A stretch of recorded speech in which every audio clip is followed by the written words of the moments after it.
number one, many times we think digital transformation is all about tech. Absolutely wrong. Number two, I feel we try to innovate first and then adopt next. It doesn't work.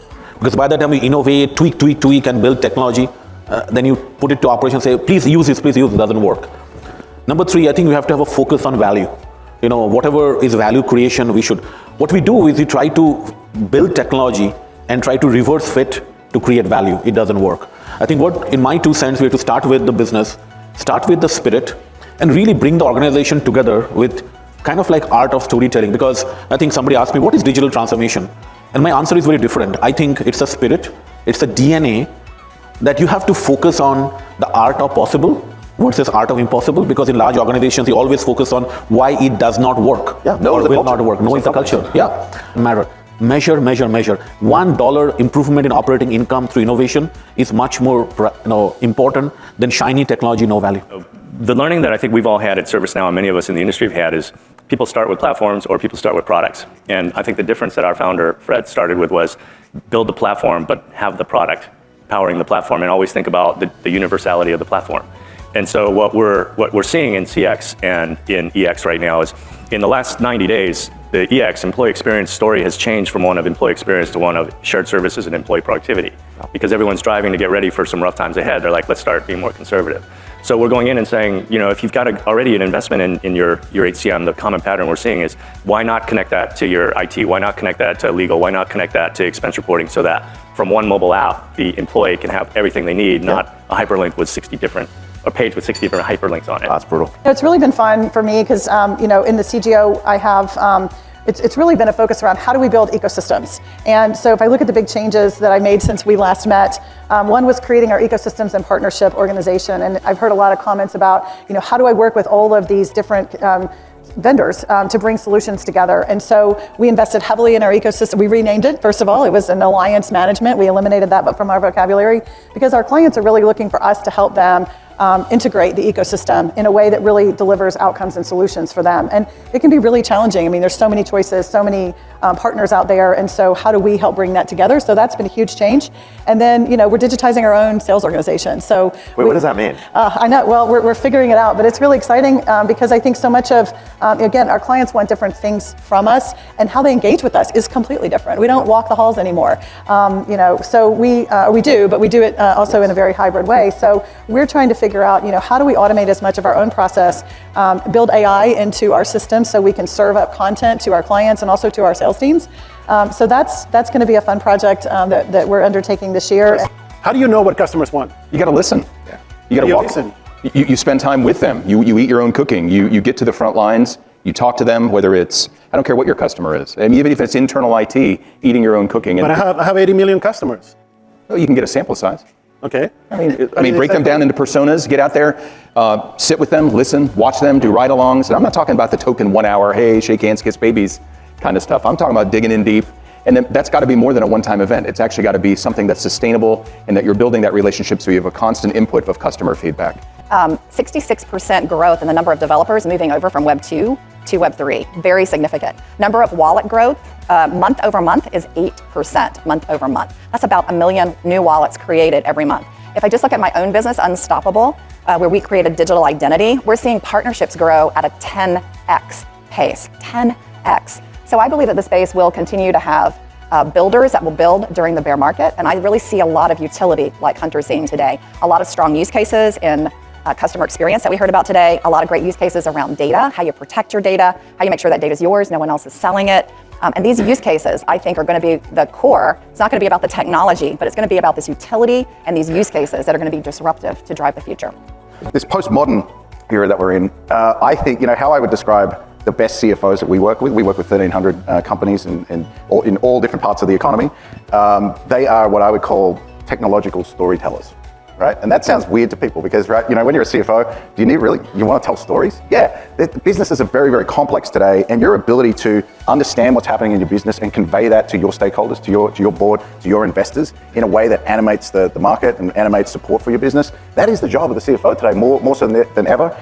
and increasingly, they're technology people. We're in a fog right now, and CFO job is extremely difficult. The CEO job is tough most of the time, but right now they're leaning on the CFO saying, how on earth are we, where are we going? What's going to happen? So the answer really that we see, and companies are investing in technology to do this, they're creating resilience. And, what's going on, Ray, in the business is you used to be about reporting. What's the variance versus the plan and, all that. And that's really complex.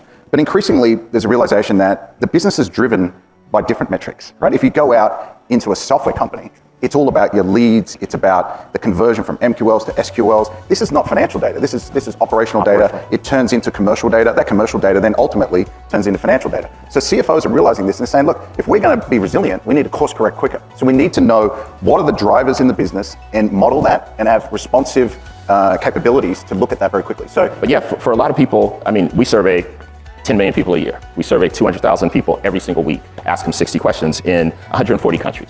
So we get this data across all industries around what's going on. Yeah, so we look at a lot of things. What we know is the future of work is not hybrid. The future of work is not quiet quitting. It's not the slogans. We won't be talking about any of those things a year from now. And it will be on to talking about other things a year from now. So, and in terms of what people want, it doesn't matter if you're in Bogota, Colombia, or if you're in Half Moon Bay, you want to be respected by the person that you work for.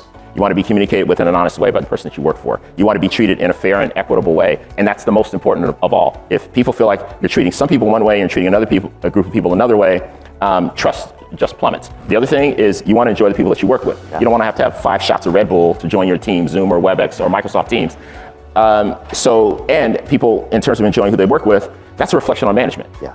Employees think, you're the one who is hiring these people, and what are you doing if they don't have the same kind of values and level of commitment? And people want to be part of a team. So those are 6 things that build up trust. Without trust, there is no engagement, satisfaction. It's on this stage. Trust has been underneath a lot of topics because it's critically important. So we figured out how to make the front of any computer interactive and how to make the back of it immersive glass. This is just a PowerPoint slide that I'm showing you right now. And if I raise up my hands, what I designed there on PowerPoint can come to life. So any camera and any screen, the front of it, we're able to turn this entire front of the camera into interactive air, and the back of it, we're able to place things there. Obviously, you can see my video placed behind there. Now, this is 2D content. When you run this thing on 3D, it is absolutely magic. There's a lot of focus on digital, right? How do you enable chat? How do you enable self-service? How do you enable the app via the mobile phone? But, people are not putting as much emphasis on voice, and I think that is actually a little bit of a mistake, because especially when it comes to high-end brands as well, I want someone to speak to. I want a human to have an interaction with. I want someone to give me empathy. I want someone to understand that I'm annoyed at this present moment. Fix it now. Fix it now. Yeah. And sometimes it's not enough that I have to wait for the little dots to come back. Like, those dots are just too much. It's too much. The dots. Our customers are looking at how they make it persistent, right? Yes. I think that's a really, personalized is great, but persistent is intelligent, right? And Ray talked about it earlier. I think the beauty of, we talk a lot with our customers about collaborative intelligence, using the beauty of human intelligence and machine intelligence together to create persistent customer experience that can be predictive, right? And you think about this when you think about data, right? You talk about prescriptive analytics, then you talk about predictive analytics. I think predictive CX and persistent CX is where it's going. Yeah.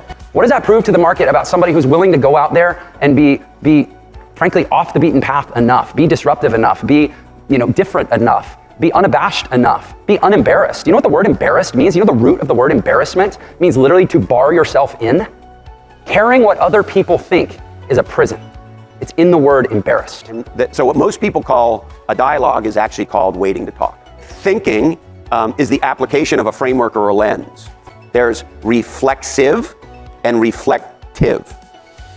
And reflexive is when the doctor does that to you. You have a reflex. That's not thinking. That's called having a reflex. Thinking is reflective. And what's going on today as it relates to dialogue is we're not interested in anything other than spewing our reflexive, already existing opinion at one another. And when you play that out, you have what's happening in America today, which is we will either have civil dialogue or we will have civil war. Where people are, right? In what channels people are spending their eyeballs. User acquisition still continues to be, right? How long? Our attention spans are so little because there is so much choice and so much content at this point, and information is flying. So you are meeting people where they are. Can you get them to take an action while you have their attention span of 5 minutes these days? Can you get them to take? And I don't think we've gotten there yet. That's why our panels are 20 minutes. The Expedias of the world were struggling. Then the pandemic, everybody became a technology company because of the pandemic. It accelerated, e-commerce, at least 5, 6, 7 years, whatever it is. And since then, if you take a look at the quarter over quarter, you'll start to see that since the pandemic, that all of a sudden you start to see a shift where everybody's returning back to the stores, and you start to see that the experiential companies that were poor performing prior to the pandemic are now overperforming or performing really well. And you'll see that a lot of the traditional retailers are struggling now, especially those that have brick and mortar stores, unless you're hot little, companies that have a fast growth. So we've seen a definite shift from share of wallet is what you used to go after before the pandemic, and now of course it's a share of experience.